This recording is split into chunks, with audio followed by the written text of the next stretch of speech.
I have chartered a ship to take us to England. We will be leaving tomorrow evening. There may have been a depression on, but there was nothing to feel glum about when these guys were on the screen. I can't go all my life waiting to catch you between husbands.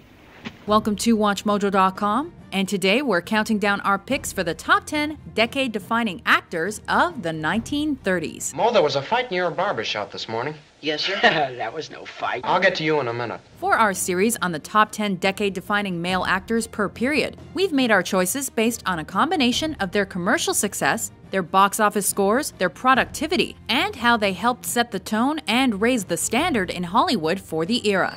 Hey! Whoa! Fight him, cowboy! Number 10. Robert Taylor. Charmed, I'm sure.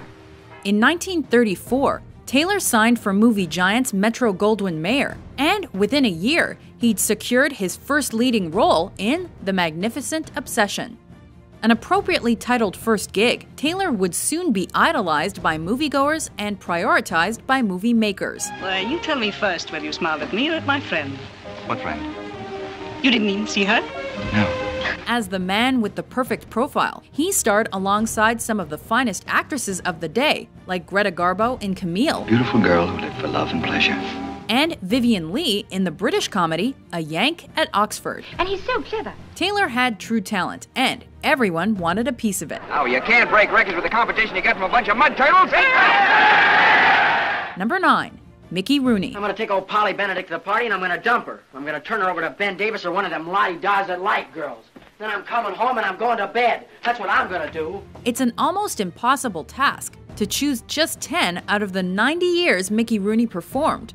But if he defined any decade, it was the 1930s. This was where it all began for Rooney. I hope I have fun here this winter.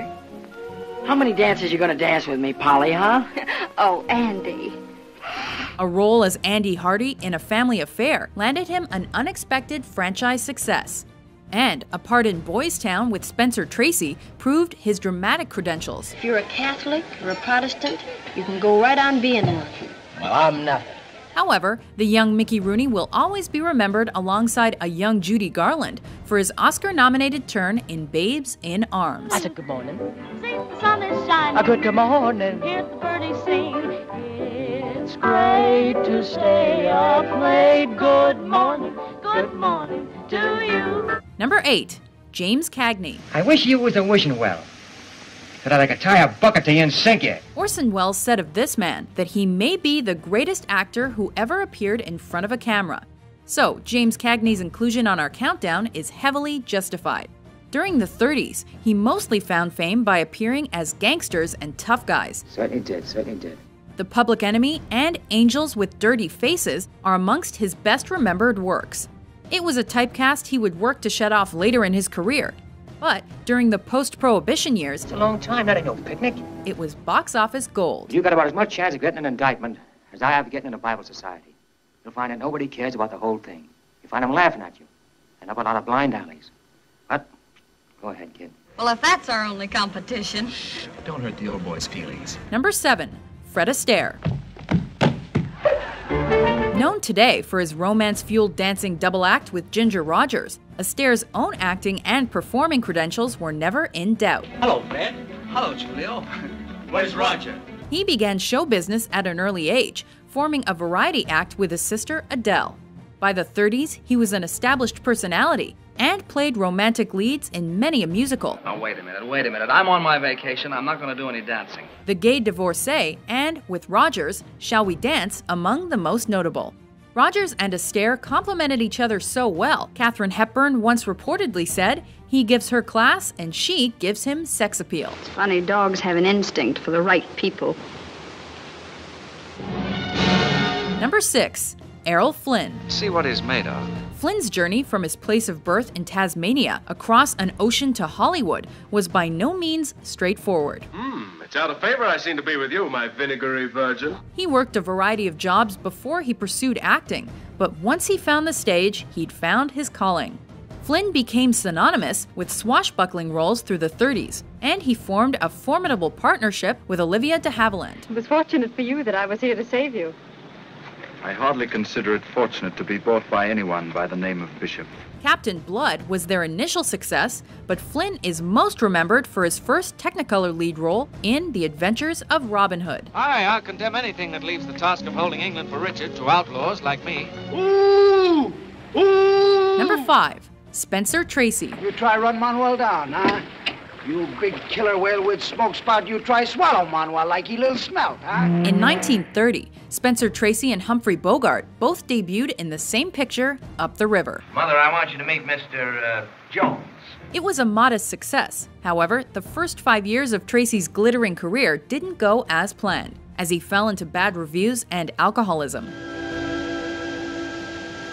Upon signing with MGM in 1935, his career took a sizable turn for the better. So that's the way you feel about it, huh? He took on varied roles in comedies and dramas, and won Best Actor Oscars in consecutive years for Captains Courageous and then Boys Town. By 1940, he was a living legend. Well, you can pass the word along the road that somebody else will be running the place pretty shortly. I'm leaving. I am Dracula. Number 4, Bela Lugosi. I bid you welcome. After playing Count Dracula in a 1927 Broadway adaptation of the Bram Stoker novel, Bela Lugosi was selected by Universal Pictures to portray the legendary vampire in their 1931 cinematic recreation. His performance was a success. Why? I scare him to death. I don't have to kill him to death. And he went on to work in the niche market for horror movies with a European theme. This is place of the dead. His Hungarian heritage and accent led him to be inevitably typecast. But Lugosi was clearly a forerunner of fright and a trendsetter of the terrifying. Children of the night. What music they make. Number 3, Boris Karloff. Permit me to present you with the most sensational find since that of Tutankhamun. Karloff was among the first to follow in Lugosi's footsteps, and he eventually overtook the original. Oh, it's alive! It's alive! It's alive! It's alive! An English actor, his accent again won him credit within the horror movie genre, though Karloff's fame was found in Frankenstein. He's alive! After starring as the monster in 3 major movies during the 30s, as well as the iconic Mummy, Karloff quickly became the face and voice of scary cinema. He was often paired with Lugosi, but Karloff usually received top billing. Thou shalt take its place but for a few moments, and then rise again even as I have risen. Number 2, Clark Gable. Name, Mark Whitney. Occupation, lawyer. Residence, 1100 Park Avenue. Clubs, Harvard and Union League. And if you're interested in money, I'm what's known as a very rich man. This legendary actor scored a contract with MGM in 1930, and he never really looked back. Consistently paired with the leading ladies of the day, Gable won the hearts of many an audience with his authoritative look and voice. He and Joan Crawford got steamy and possessed. I seem to grow more valuable to you each year. And then he picked up the Best Actor Oscar for his role in It Happened One Night. No two men do it alike. However, Gable finished the 30s with his most memorable movie. The world is full of many things and many people, and I shan't be lonely. I'll find comfort elsewhere. Opposite Vivian Leigh, he played Rhett Butler in Gone with the Wind and cemented his Hollywood legacy. Rhett, you go. Where shall I go? What shall I do? Frankly, my dear, I don't give a damn. Before we unveil our pick for decade-defining actor of the 1930s, here are a few honorable mentions.